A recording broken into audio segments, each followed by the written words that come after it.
माया क्या है और माया कब तक आएगी?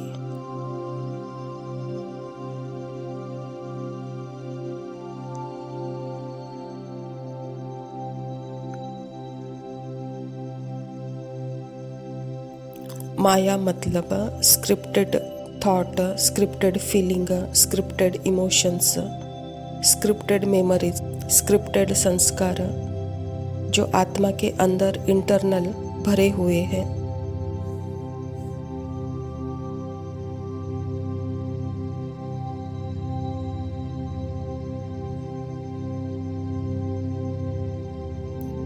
संगम युग एक ऐसा टाइम है जब यह सारे संस्कार अब सामने आने वाले हैं। सारे सतयुग, त्रेता युग, द्वापर युग, कलयुग, सारे संस्कार आत्मा के सामने आने वाले हैं। संगम युग का मीनिंग यह है।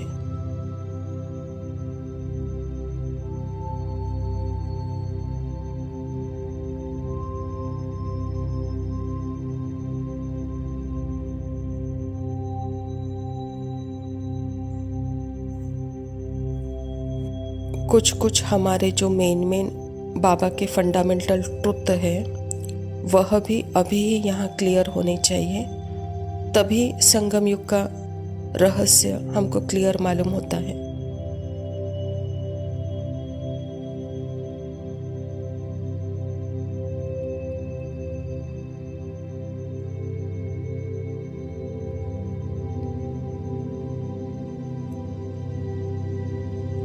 संगम युग का मीनिंग क्या है?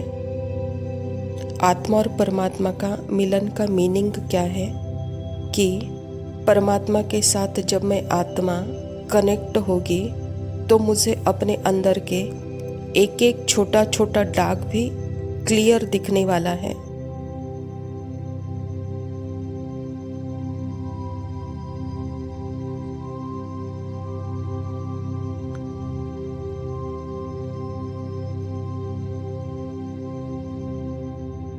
यह है आत्मा और परमात्मा का मिलन का मीनिंग।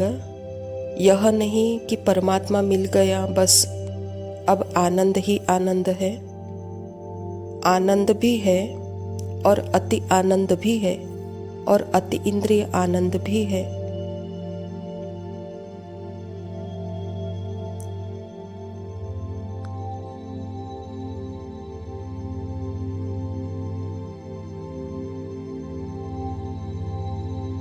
अति इंद्रिय आनंद मीनिंग मन, संस्कार और इंद्रियों से परे का आनंद।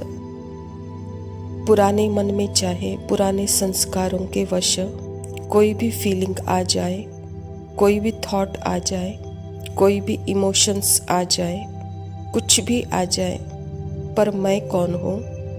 संगम में बाबा के साथ एब्सोल्यूट सत्य में बाबा के कोख में बैठकर मैं देख सकती हूँ।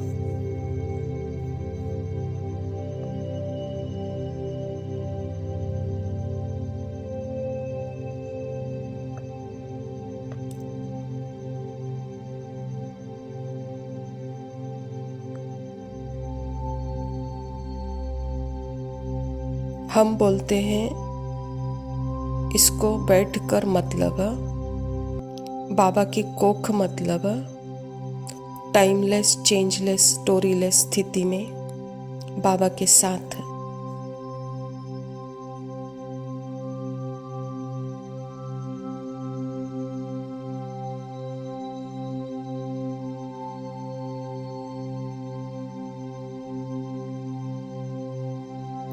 एक माँ के साथ जब माँ प्रेग्नेंट होती है तो वह बच्चा हमेशा माँ की पर्सनालिटी से प्रभावित होता है।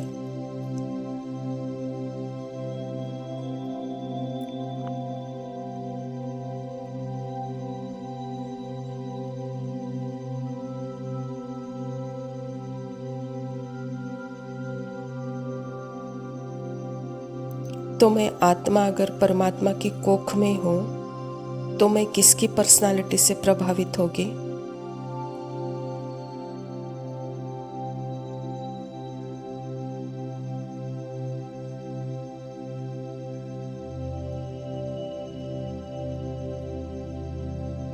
परमात्मा के पर्सनालिटी से, और परमात्मा मुझे कह रहे हैं कि बच्ची, तू मेरे साथ कनेक्ट होगी तो सुप्रीम लाइट के साथ तू अपनी भी सुप्रीम मास्टर लाइट की स्थिति को पहनेगी और तुझे एक एक दाग क्लियरली दिखेगा।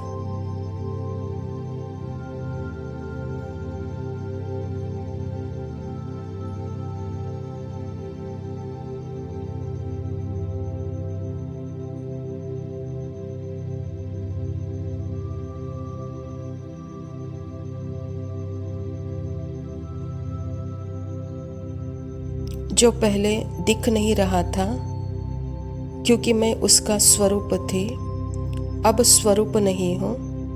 अब तू साक्षी होकर देखेगी तो तू बिल्कुल अलग हो जाएगी उससे, और जैसे जैसे मैं अलग होगी, मैं उससे अपनी पहचान नहीं बनाऊंगी, तो वह संस्कार जैसे धीरे धीरे मर्ज होते जाएंगे।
ओम शांति।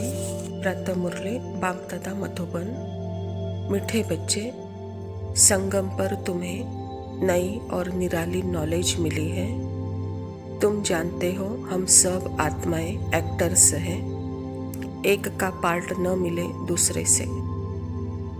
स्वयं परमपिता परमात्मा शिव बाबा प्रजापिता ब्रह्मा के तन में आकर के इस सृष्टि नाटक के सत्य के बारे में बता रहे हैं। आत्मा इस सृष्टि नाटक में शरीर रूपी चोला पहन करके एक्ट कर रहे हैं, और जो पार्ट है वह स्क्रिप्टेड मन बुद्धि संस्कार में जैसे फिक्स है।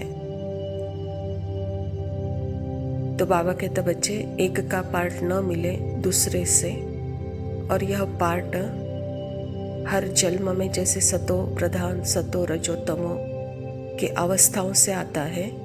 अभी के समय में यह लास्ट समय का पार्ट एक तरफ पार्ट में ही अति विकार की अनुभूति है, और वही दूसरे तरफ परमात्मा हम आत्माओं को स्मृति दिलाकर, जो कि पार्ट ही आपके अंदर है, आप चक्रवर्ती हो, चक्र से बाहर हो, इस स्मृति स्वरूप स्थिति से अपने ही पार्ट को जैसे साक्षी दुष्टा की सीट पर सेट होते हुए इस पार्ट को जब आप देखेंगे तो जैसे कि दोनों भी एक दूसरे से विपरीत है।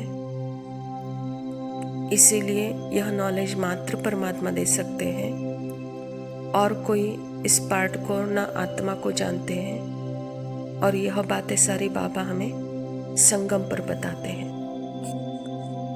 प्रश्न है, माया पर जीत पाने के लिए तुम रूहानी योद्धाओं को, क्षत्रियों को कौन सी युक्ति मिली हुई है?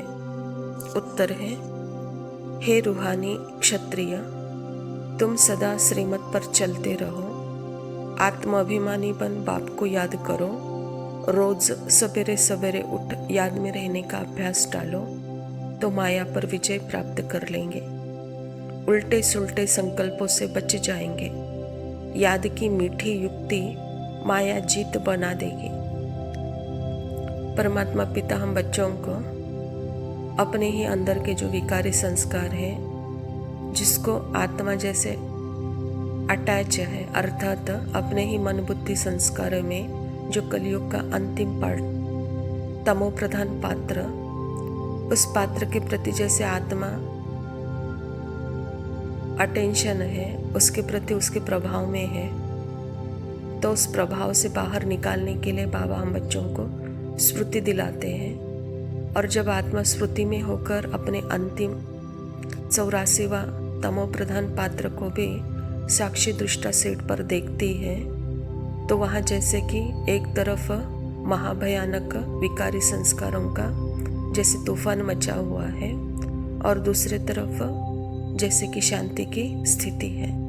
जैसे सागर में ही एक तरफ सागर के पानी से ही लहरें आतंक मचा रही हैं, वही सागर के अंत में, सागर के नीचे तले में जब है तो वहाँ एकदम स्थिर शांत है।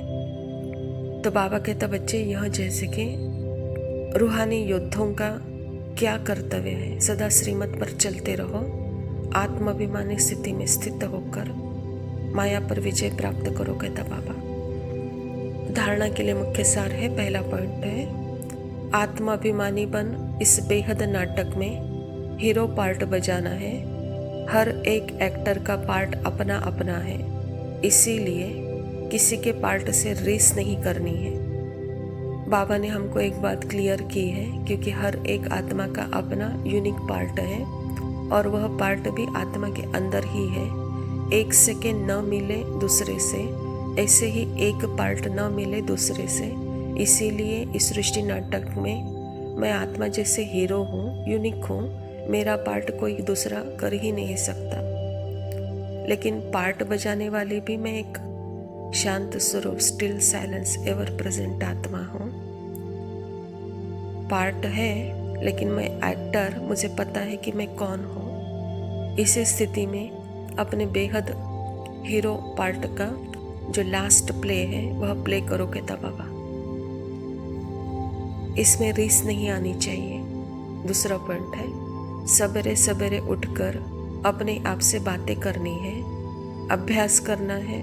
मैं इन शरीर की कर्मेंद्रियों से अलग हूँ। बाबा आप कितने मीठे हो, आप हमें सृष्टि के आदि मध्य अंत का ज्ञान देते हो। इस ज्ञान मार्ग में सतत परमात्मा जो हमको डायरेक्शन देते हैं, श्रीमत देते हैं, उस अभ्यास में अगर हम रहते हैं तो जैसे हमारे ही मन बुद्धि संस्कार जैसे वहाँ उसको हम शाइन कर रहे हैं, ज्ञान योग से उसको जैसे तेज कर रहे हैं। तो परमात्मा की श्रीमत सदा ही पुरुष अर्थ अर्थात अपने ही श्रेष्ठ पार्ट को बजाते हुए इस पार्ट को भी श्रेष्ठ बनाने का कार्य भगवान हम बच्चों को श्रीमत देते हैं। अगर हम सदा यही करेंगे अभ्यास, तो जैसे कि हमारा जीवन धन्य हो जाता है, वरदान है। बाप के संस्कारों को अपना निजी संस्कार बनाने वाले व्यर्थ व पुराने संस्कारों से मुक्त भव। बाबा कहता कोई भी व्यर्थ संकल्प व पुराने संस्कार देह अभिमान के संबंध से है। आत्मिक स्वरूप के संस्कार बाप समान होंगे। जैसे बाप सदा विश्व कल्याणकारी परोपकारी रहम दिल वरदाता है, ऐसे स्वयं के संस्कार नेचुरल बन जाएंगे। संस्कार बनना अर्थात संकल्प, बोल और कर्म स्वतः ही उसी प्रमाण चलना। जीवन में संस्कार एक चाबी है जिससे स्वतः चलते रहते हैं, फिर मेहनत करने की जरूरत नहीं है। बाबा कहता बच्चे, अभी के समय परमात्मा जो हम बच्चों को सदा के लिए मैं जो हूँ उसी स्थिति में स्थित करने का ज्ञान देते हैं, अर्थात मैं आत्मा इस शरीर को चलाती हूँ। लेकिन यहाँ अब तक क्या हो गया है, मैं अपने आप को ही जैसे गाड़ी समझने लगी, नाम रूप समझने लगी, तो जैसे कि मैं उल्टी हो गई थी। अभी भगवान हम बच्चों को सीधा करते हैं कि तुम आत्मा हो, आत्मा हो। यह देह भान के आइडेंटिटी से जैसे अलग हो जाओ। तुम एक शांत स्वरूप, एक शक्ति हो, चैतन्य लाइट हो। अब इस पर अपनी लाइट शेन करते हुए अपने जीवन के श्रेष्ठ संस्कार बनाओ, कहता बाबा। स्लोगन है, आत्मिक स्थिति में स्थित रह, अपने रथ शरीर द्वारा कार्य कराने वाले ही सच्चे पुरुषार्थी हैं। अच्छा मीठे मीठे सिकिलदे बच्चों प्रति माता पिता बाप दादा का याद प्यार और गुड मॉर्निंग। रूहानी बाप के रूहानी बच्चों को नमस्ते। हम रूहानी बच्चों के रूहानी माता पिता बाप दादा को याद प्यार और नमस्ते। लव यू बाबा, शुक्रिया। ओम शांति। जीवन की हर खुशी में खिले तेरी यादों का संगम सुहाना, हर पल हो अलबेला और मस्ताना।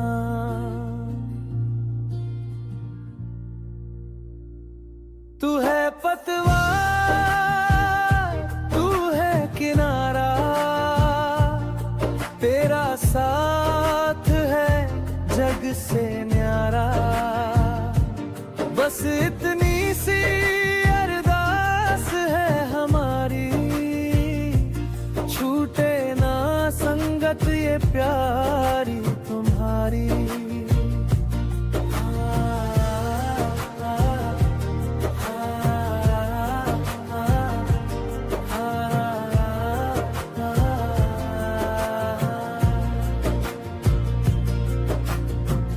ज्ञान की ज्योति जो तुमने जलाई, अंधेरे में भी राह नजर आई। तेरे चरणों में है सारा जहां, तू ही सच्चा है, तू ही महान। मीठी मीठी मुरली जो तुम सुनाते, सारे दुख दर्द पल में भुलाते। तेरा प्यार है जैसे वरदान, हम पर तेरा अमिट एहसान। तू है पतवार, तू है किनारा, तेरा साथ है जग से न्यारा। बस इतनी सी